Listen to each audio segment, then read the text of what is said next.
Hey guys, I'm JanetOnOccasion, and today we're taking a look at the Total War Warhammer 3, the Immortal Empires map, which is pretty awesome. Good to finally see it, I suppose. But there's other details in here too, which is nice as well. So we'll go through the details, and then we'll probably have a look at the map in more detail at the end. It's pretty cool. So, hello Total War Warhammer fans. In last week's blog, we not only offered our first look at the Immortal Empires, but noted that the new game mode represents the world-spanning vision that we've been driving towards since first beginning our work on the trilogy nearly a decade ago. That's the end of a sentence. Sounded like I was going to keep going there. I thought I was. I wasn't. Sorry, guys. Nowhere is that better represented than the campaign map. The massive battlefield where your armies will be fighting, raiding, sacking, and conquering in search of immortal glory. That is the quintessential sandbox experience of the Total War Warhammer campaign. And today, we're excited to not only offer a sneak peek at the beta version of the map, but provide a first look at the new Sea Lanes feature being introduced along with Immortal Empires. So, the Immortal Battlefield. Here it is. Here's the map. As you can see, it's the whole map. It's all map. All map, all day. Except it does have a couple of holes in it. For, like, you know, Ind and Koresh and things down here, and Nippon, arguably. So there's still space. I mean, they can't really just not have those areas in the map, given the, you know, the perspective of the map, right? So, I mean, they did this with Athalloran, which they eventually filled in. But they also did it with a lot of areas, the Darklands. They had the southern coast of the Darklands in Mortal Empires, but they didn't have the actual Darklands themselves. You know, they just had the little southern coastal areas. So they've always had, you know, there's a precedent for them just having bits missing, but that precedent has always been followed by them filling it. So, you never know. Cathay was never intended to exist, right? But here we are.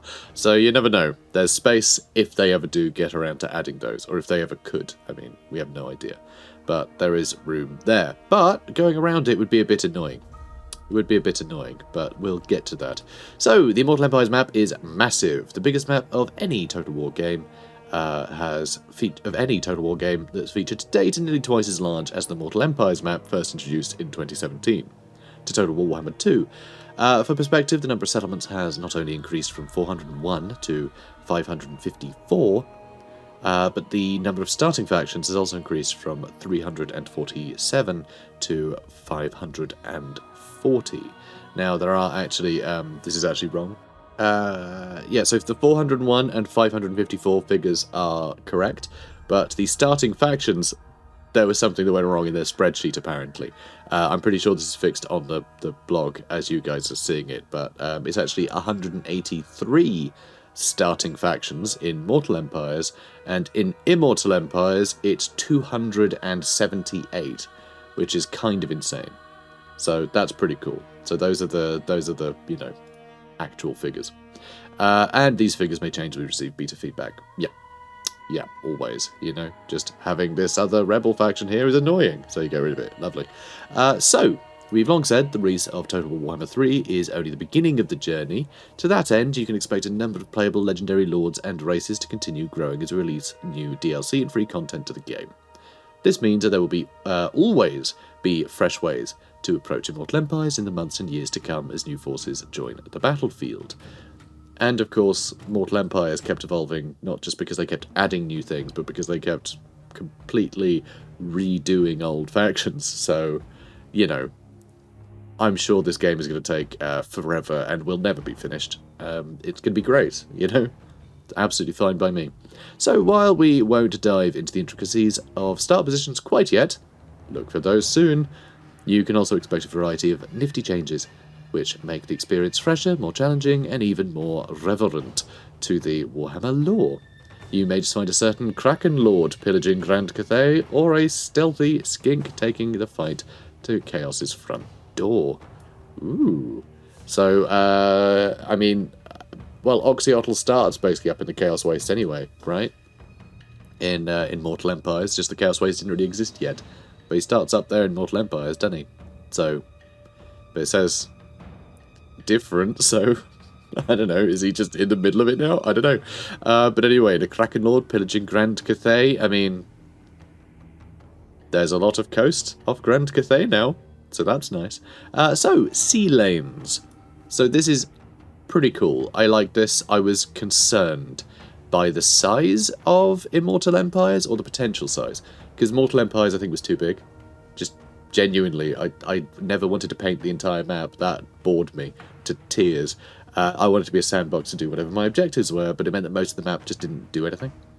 You were just sort of waiting for it to get on with its turns, right? It didn't really factor into my campaign what was going on the other side of the world, because the map was so big you would never get there, right? So, you know, it was too big. And I thought, well, Immortal Empires are going to make that worse. Like, Cathay will literally never see Lustria, or, you know, even the Empire. Like, the amount of distance you've got to go from Cathay to the Reichland is insane. So, you know, who would ever do that, right? You'll finish the campaign before you get there. So that is a shame. But these sea lanes, though, if you can just sail across the world, that gives you way more potential to actually get around the map. One thing I'm a bit saddened by is the fact that it only seems to be on the edges of the map. I'd quite like to see a sea lane going from, like, you know, I don't know, a node by Bretonia, because that's just such a famous place to be sailing to, or one by, God, what is it? Is it Barak Var? You know, the famous dwarf hold that's a, you know, a sort of their greatest harbour, you know. I'd love to see something like that, so you can sail straight to there. I know you can just actually sail there, but to be able to do that without the annoyance of having to just, like, move every single turn, like, that's a bit annoying, and the sea lanes seem to remedy that, but I wish they'd go further. It looks like they only have nodes on the outside, and judging from these little windy lines, it looks like you can only travel from one node to its connected node as well, potentially. So, I mean, yeah, we'll see. We'll see how that goes. But, yeah, I would like to see some additional connecting areas to represent sort of, I don't know, popular trade routes in the lore, because there is a lot of trade between different factions that is noted, you know, the idea of a route, being able to take an army just on an established convoy, you know, from Cathay to the Reichland, I think would be great. So, I don't know, something like that would be cool. But this is great. This is a good start. This I really like the look of. So, with the scale of the Immortal Empires map in mind, sea lanes have been introduced to add flexibility to your globe-trotting adventures. Interacting with them will provide the option to travel from the east of the map to the west and vice versa, allowing for more exotic confrontations to be had, new allegiances to be formed, and unique role-playing opportunities when once distant factions meet for the first time. Any lord or hero will be able to move into these sea lane markers, allowing them to set sail and reach their destination after being at sea for a few turns. So I do really like it, in theory. I think this is really great. But I'd like to see them go further, so you can actually sort of... you can either just actually use your military might plundering the seas or whatever, or you can just travel to a place where you actually want to be to go get things done. And if the AI can use them effectively as well, it means that if you are at war with someone across the map, they don't destroy their entire civilization by having a convoy of all of their fieldable armies travelling the entire breadth of the world to come and fight you. Because you know what the AI is like, you know? I mean, the alternative to that, I mean, they seem to have patched it, so in Warhammer 3 they're less inclined to do that, but that just means that being at war with someone across the map is meaningless, so, you know, it'd be nice if they could strike a balance with them being able to actually get to you quickly. I think that'd be really nice. So I'd love to see this in action and see how it expands sort of gameplay, you know. But this is really cool. I really do enjoy this. I mean, the fact there's a little node up here, you know, up there by Nagarond, I think is really good. That lets you get sort of, yeah, from one side of Nagarond to the other, which is cool. Or is it Nagaroth? I always get the words Nagarond and Nagaroth mixed up. One's the city and faction, and one's the continent. Whatever, you know what I mean. The continent one. So, yeah, I like it. I like it. So, borders of the known world. Though included within the map, not all landmasses and oceans will be traversable at the launch of Immortal Empires, such as Koresh and Ind. Our focus for the Total War Warhammer trilogy has always been on the races of 8th edition, with some exceptions such as Grand Cathay, Norskrud and Kislev, and the areas where these races reside remain our immediate design priority. It's also worth, I mean, I like that it's their priority, but they're not ruling out that these might get fleshed out one day, Because, I mean, that's the beauty of a game that is going to be probably updated for the next 10 years. I mean, this is the grand strategy Warhammer Fantasy experience, right? That they're never beating this. They're never going to do a Total War Warhammer trilogy part 2. Like, they're going to be expanding on this for ages, because there's still so much to add, and if there are more people out there like me, they're going to keep eating this up, right? So there's no reason why the old world, you know, that Games Workshop are currently working on, isn't going to get released, and they're going to want to add even more factions to that new tabletop game. And who's to say they won't add some of the exotic ones that were missing from the original release of Warhammer Fantasy? So we might actually see some of Cathay's neighbours getting added, you know, to the tabletop. And if Cathay is anything to go by, we might see them in here first. So, you know, there's potential. So it's not set in stone, obviously. Depends on, you know, a million different factors that we couldn't even hazard to guess at, you know, but there's potential, and that I think is exciting in and of itself. So, yeah, so that's their immediate priority, is to do the factions that exist. That's reasonable. So it's also worth remembering that the Immortal Empires Campaign map isn't a simple stitch and fit job. The Old World, Eye of the Vortex, and Realms of Chaos campaign maps are designed to be unique standalone experiences. Simply put, they're different shapes and sizes that don't fit together like a jigsaw puzzle. This is a sandbox mode first and foremost, so mechanics such as the Eye of the Vortex and Realms of Chaos invasion also won't be present here. Up next, that's all for today's post, but a teaser for our next news drop. Now that the map of the world has been revealed, it seems like the perfect time to start pinning where each of its inhabitants will begin their journey for conquest and glory. That's right, we're talking starting positions in the next blog, so stay tuned for more. Lovely. So, I can't summon that from the future, sorry, but we can have a look at the map fully. This one, we'll look at the map. It'll be fun. So, hang on. Okay, so here is the full map, all big and such, so we can zoom right in as well. So you can see, I mean, Ulthuan I think might have been shrunk slightly. I think this is more like the Mortal Empires size rather than the Vortex size, which I think is fine. I mean, you know, I think it'll do. I think when you're in a campaign with the rest of the world, you need Ulthuan to be quite small. In the Vortex map, it's gigantic, absolutely gigantic. So that's fine. Nagorond is real squished up against the side, though. That I am a little sad about. But then I never really liked Nagorond/Naggaroth anyway. I found fighting in these maps were just irritating. The giant trees just block line of sight so much. All the snow, nah. Don't enjoy it. Don't enjoy the campaigns up here, generally. You know, but for those who do enjoy campaigns up here, I'm sure this will be a bit annoying, but... you know, as long as it fits, right? So Lustria looks a little bit smaller, I'd say, than the Vortex map, but it is the entirety of it, which is pretty good. And if there is more room, I mean, there's a lot of southern areas, like these areas, like the borders of the sort of more jungle territories. They could potentially put lizardmen around here. Dragon Isles could have lizardmen on it.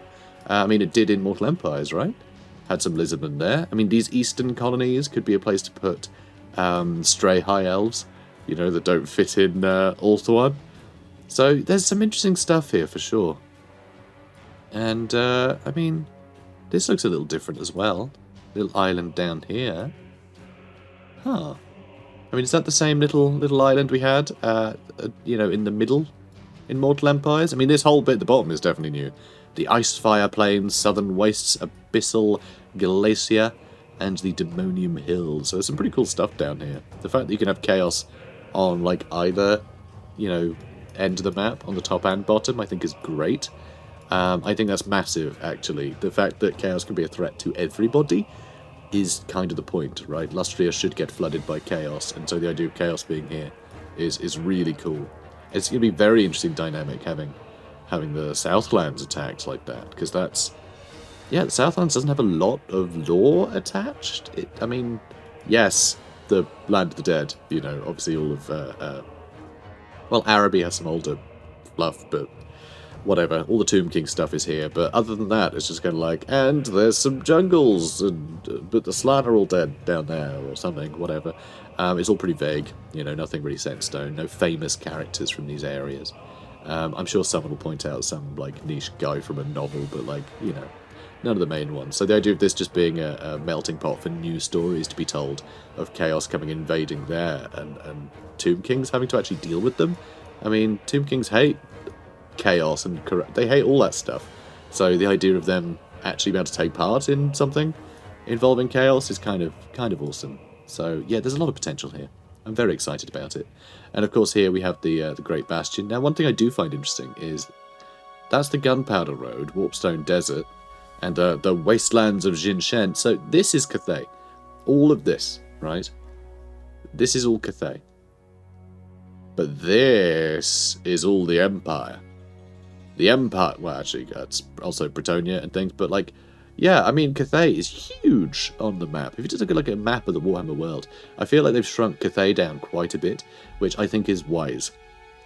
Genuinely, I think that's a good thing. It would just be vast stretches of the same old nonsense. It would just be, okay, more Cathay, I guess. It would be really boring. So the fact that it seems a bit more condensed, I think is good. I think that's a good thing, you know, because they could have made it just huge and monotonous. But no, there's a lot of potential there. And like Clan Ashen are in there, right? So maybe that's a new place for Snitch to hang out. I mean, he is there in the Warhammer 3 map. So it'd be interesting to see if he's got moved. And yeah, if there's, they mentioned Lokia attacking Cathay. So if he's on the coast, I mean, that gives a bit of potential for some variety already. And then you had, what, the Greenskins were also there on the Warhammer 3 map. So yeah, there's some potential for variety there, which would be cool. And of course, Chaos. So yeah, there's a lot of stuff here. Galleon's Graveyard. I mean, having vampire pirates around the place would be cool as well. I mean, look at where they could go.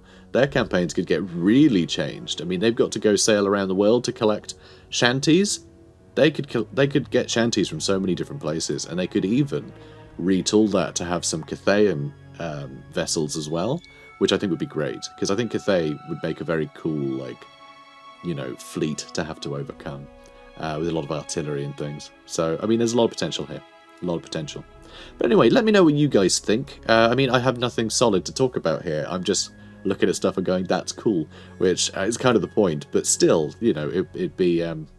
I'm still looking forward for more solid information. And I kind of want to hear what you guys are speculating about, what you think the sea lanes will allow for, you know, interesting gameplay stuff. Is Gorst going to be in every single territory? I hope so. And I think everything's going to be really cool. This is looking really promising. I'm very excited, and I'm annoyed that I don't get to play it for you guys yet. Because, I mean, this is what I'm here for, you know? I'm here for this. This is great. I want to play it. So anyway, guys, yeah, let me know what you think. Let me know your own little speculative bits and bobs. Let me know where you think various lords will end up. I'd love to hear your theories. I think it'd be really fun to compare what you guys think with what it ends up being, you know, when we find out next week, hopefully. I think it'd be good. So yeah, comment, like, subscribe. See you in the next one. Take care, guys.